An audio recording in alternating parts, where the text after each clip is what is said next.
Yeah, these opening strategies are a little bit offbeat, but I also think they work really, really well on the reader. And just a little bit of clarification, we're not going to be looking at the first lines of your book. I feel like that's been done like a gazillion times. We're also not looking at the first paragraphs, which is something I did in the Linchpin Writer. No, we're going to look at the first chapter of your book and what is a good strategy to get the reader into your story. So let's get started right away with number 1, the sympathy strategy. So this is a really easy strategy. Basically, you take your main character and you make the reader feel sorry for them. Why? Because this gets the reader on your character's side. It gets them cheering for them. It makes them want to see your character succeed. For an example of this, let's look at The Queen's Gambit by Walter Tevis. And yes, this is the novel that was made into the limited series, but this is one of those super rare times where the novel matches up almost beat for beat with the series. So how does Tevis create sympathy for his main character, Beth Harmon, in this book? In the first paragraph, her mother dies, and now she's an orphan. In the second paragraph, she's at the orphanage, and she is drugged twice a day with tranquilizers. In the third and fourth paragraph, she is first bullied by a girl, and then bullied by a boy. And in the fifth paragraph, the barber threatens to cut off her ears if she moves. I mean, geez, yeah, this girl's having a rough time of it.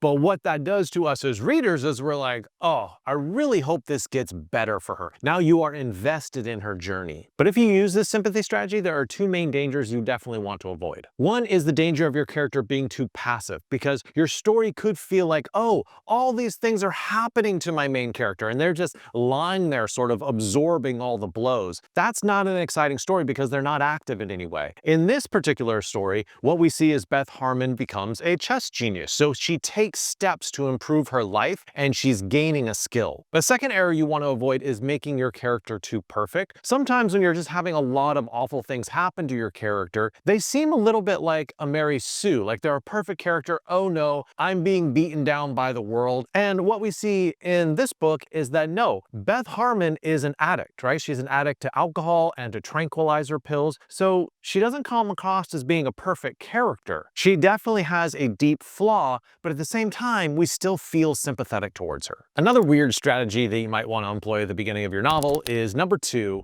the exotic setting. I really don't think you should underestimate the power of just starting in a weird place in your novel, a place that the reader is either unfamiliar with or they consider like, oh, that's kind of a interesting or cool place. Let's look at World War Z by Max Brooks, and just a word of caution, this is a novel which is completely unlike the movie. Like, they bear nothing in common except for zombies. That's literally the only commonality. No characters, no plot line, nothing. So I'm referring to the book right now. This book starts in a very small, very remote village in rural China. And yes, this was written before COVID, but there's still some COVID echoes in here. Here's the first line. The first outbreak I saw was in a remote village that officially had no name. I mean, this is such an out-of-the-way place, it's not even a named location. That's an exotic setting right there. And so we get to meet Patient Zero. He'd been bitten by something in the Three Gorges Reservoir, and now he'd bitten 12 other people, and this is how the infection started. Then we have the military swing in and try to contain it. Of course, they fail. And then the chapter ends with this. The narrator was arrested and held without charges, and by the time he had escaped, the outbreak had spread beyond China's borders. And this is a very important lesson. The end of your very first chapter needs to be a springboard that sort of launches the entire rest of the story. So we start with this isolated incident, 1 crazy zombie boy, 12 bitten people. By the end of the chapter, it's spread throughout the world. But I do think the beginning of the book, which starts in this very rural setting, is significantly better than the Brad Pitt movie, which starts with him in this metropolitan area. And writers, listen, I have 2 ways to help you.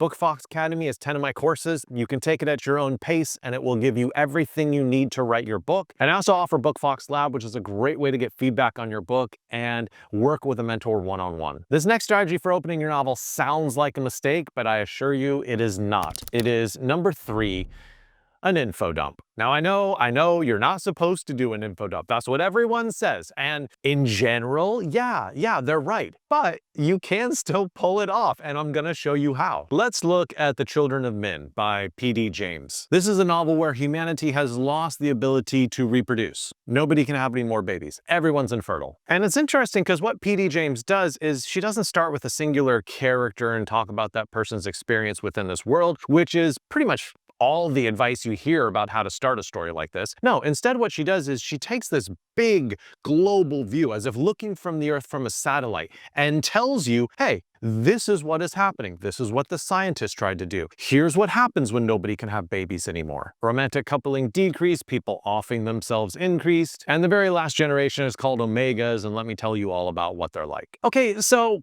how does she pull this off? Because this is pretty much exactly the opposite of everything you've been taught as a writer. I think she's able to pull this off by doing a couple of really key things. One, she starts off with a little bit of specificity in the beginning saying, oh, here is the last human born on Earth. They just died as sort of like an event, and so talks about this specific character dying in Buenos Aires. Then she goes on and gives all the backstory, all about the world and what's happening in the world, and then ends on a very specific thing. A professor of paleontology talking about how, you know, extinction is sort of the norm on Earth, and we're only the latest casualty in the whole extinction wars. And then the third thing that she does is that the very next chapter gets into a specific scene. She goes back to the normal mode of storytelling, scene-based storytelling, not giving a whole bunch of information. And so those three touch points of specificity, the first of the chapter, the last of the chapter, and the beginning of chapter 2, gives her enough space to do that huge info dump in the middle of chapter 1. Is this a dangerous technique? Absolutely. But is it possible to pull off, and might it be the right choice for your book, for your opening strategy? Yeah, maybe. The next strategy is also kind of a dangerous one to use, but I think it's important to include. It is number 4. Misdirection strategy. I think most writers think at the beginning of the book, they don't want to misdirect it anyway. They want to be extremely clear at the beginning of their novel so the reader understands what's going on, which is why I found this technique in The Girl on the Train by Paula Hawkins to be such an unusual and surprising technique to open a book with. So this book opens with a woman sitting in a train and seeing a pile of clothes outside next to one of the tracks. And she's like, huh, that's weird. So as readers, what are we thinking given the sort of thriller genre of this book? We're thinking, oh, these clothes must fit into the plot in some way, right? They're the clothes of someone who got naked and then jumped onto the tracks, or they're the clothes of someone who got murdered or something. But the trick is, these clothes are not a crucial element of the plot. I mean, later on, they sort of jog her memory and help her to remember some other crucial detail, but they themselves were not a crucial clue. But in some way, her witnessing something that she thinks to be important outside the window sets us up for her witnessing something that is important outside the window a little bit later on in the book. So maybe in some way, this little detail is not just a misdirection for the reader, although it is, but it's also a little bit of foreshadowing. Now, if you wanted to get super deep with it, you could also read this beginning as a kind of metaphorical beginning. In other words, this woman is seeing a pile of discarded clothes, maybe because she feels slightly discarded. But ultimately, if you want to use something like this in your novel, don't be afraid to start with a random detail that your character sees, which is slightly unusual, and don't make it part of the plot. Make it foreshadowing, or make it a metaphorical meaning, or simply make it a misdirection. But little word of warning, it really has to be a kind of unusual thing that your character notices. It just can't be a normal everyday detail. I really like this next strategy. It is number 5.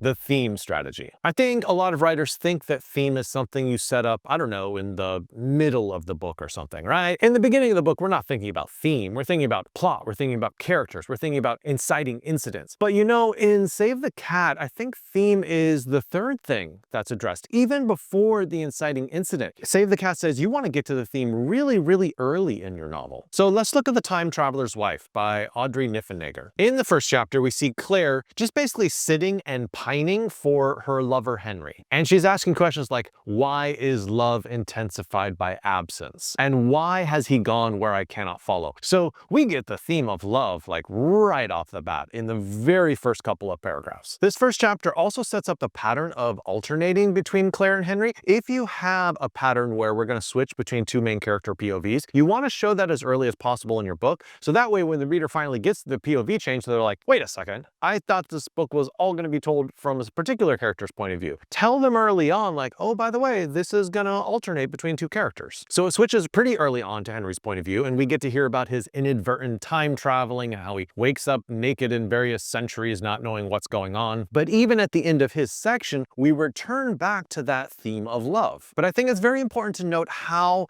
Niffenegger communicates that theme of love. She doesn't have Henry say, I love her. She doesn't have Henry say those words. Instead, what she shows is Henry observing observing her very closely, describing her crumpled face in the morning, describing her reading with her hair hanging over the back of the chair, describing her low voice in his ear. And we can tell from those very close and intimate observations of her, it is incredibly obvious that he loves her. Let's move right along to the next strategy, which would be number 6, the Unusual POV Strategy. So I don't know who you have telling your story, maybe omniscient narrator, maybe first person, maybe limited third, but I do think that you can get some unusual POVs that spice up your book. And in this case, which is The Lovely Bones by Alice Sebold, there is a girl narrating who is dead. The first line is, "I was 14 when I was murdered on this particular date." So 1, it introduces a mystery, which, is always a good strategy for the beginning of your book. But 2, it introduces,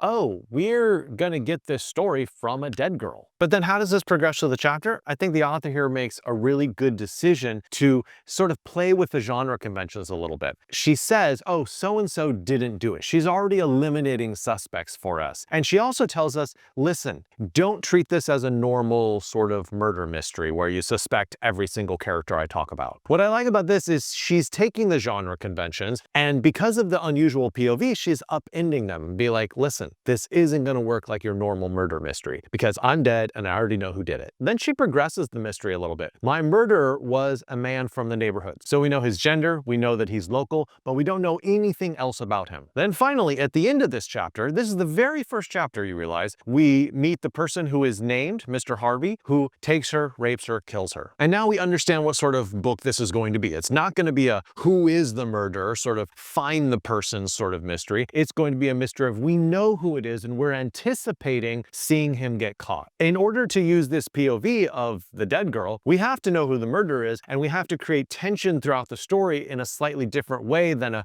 whodunit type of story. Look, unusual point of views is a really fun playground for writers. You can have Satan telling the story, you can have dead people telling the story, you can have people from the future telling the story, you can have aliens telling the story, but I do think it's worth it to consider how your story would change if you told it from a different point of view. Because every new point of view allows you different possibilities for how you can create mystery and anticipation and suspense. All right, now we have 2 more points to get through. Let's start with number 7, world building. So the general conceived wisdom about world building, and you've probably heard this before, is you don't want to start with a massive influx of information. You want to start with a character and watch them exist in this world to get a sense of what type of world this is. So let's look at Patrick Rothfuss, his novel, The Name of the Wind. So how does this story start? Well, it starts with an old guy in a bar telling a story about Chaudhryans, which are these mysterious, powerful figures, and also Tamberlin the Great, who's this legendary hero. He has an amulet to protect him, and he also has power to break through stone, which is called The Name of the Wind, so we learn the purpose of the title right away. So right away, we understand the genre very well, and we understand the type of powers that are going to be at play in this universe. Now, how else could you have started the story? Well, a lot of writers might have begun with sort of an omniscient narrator saying, oh, this is the power of an amulet, this is the power of the Name of the Wind, these are legendary people, but I think that's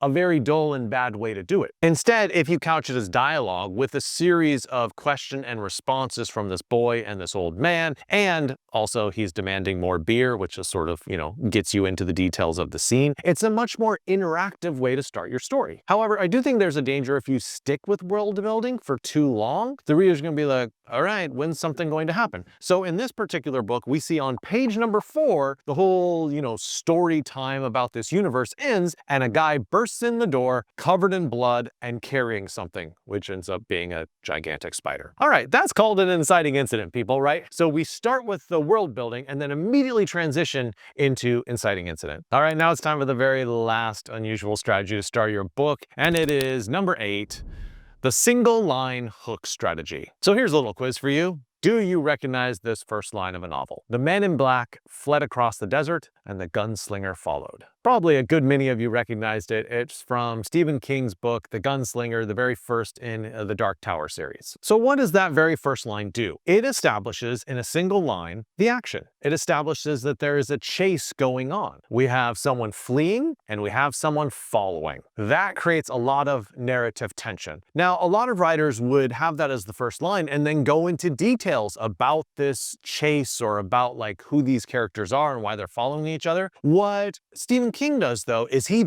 backs up. He's like, listen, I got you on the line. Now what I'm going to do is I'm going to establish everything that the book needs to have so the story makes sense. So then he gives a pretty lengthy description of the desert that they're in, stretching out for all eternity. He talks about what it looks like. He talks about the devil grass and what it can do to you. He talks about the occasional tombstone. And then he moves on to characterization details, and he tells you sort of about the background of this gunslinger, how he is an ordinary man, not a holy man, and how he's very thirsty. And then moves on to another paragraph talking about what this man carried, what he wore, his guns, his rawhide, his cartridges. Now, what I want you to imagine for a moment is, what if Stephen King had started with all these paragraphs of description and sort of giving the ambiance of this place? We'd be like, I don't understand what's going on here. I don't understand why I'm being giving all these details. But just adding that single line at the beginning that tells us the basic action going on. There's a chase scene going on. We are willing to read through all of this stuff to get back to that chase scene. So what you want to do is use the first line in your book in order to buy you time, to earn time that you can go into all of the details of this world and of these characters so you can get back to the action. Click the link for Bookfox Academy and Bookfox Lab because they're amazing and they will help you so much. And also, I really hope this video was helpful and that you have a better sense of what to do with the beginning of your book. Love you all. Good luck with your writing. I'll see you next time.